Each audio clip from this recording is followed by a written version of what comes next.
All right, all right. We are live.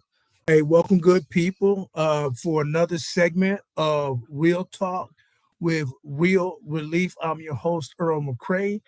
And, on today, the Real Talk conversation is going to be around, gentlemen, I have a tremendous amount of respect for mentor.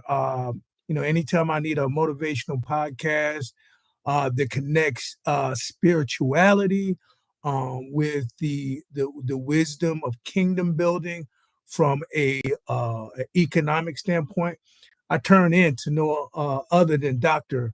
Myles Munroe, and he shared something. He says something to the extent that God is going to use some things in our generation that He didn't use in our parents. And I think I've uploaded a little clip of it for some of you guys to take a look at. And when I looked at it, it speaks to something that we often overlook. That is the danger of turning tools and traditions and methods into monuments. Okay, let me speak directly to this. So Samson's jawbone wasn't sacred, but it was anointed, and that anointing, was situational, not eternal. It served its purpose in the moment. But once the battle was over, Samson didn't build a shrine to it. He just dropped the jawbone.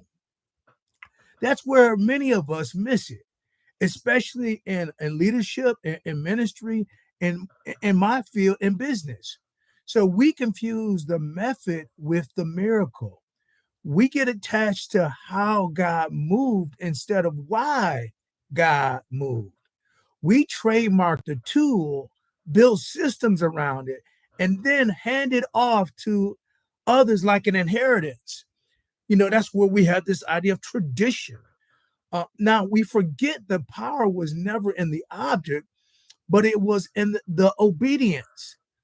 So, what Dr. Myles Munroe is saying is that the greatest enemy of progress isn't your last success, isn't your failure, but it's really your last success. Because success can seduce us into thinking this is the way rather than asking God, what are you doing in this season? Every generation must discern the difference between the jawbone and the anointing.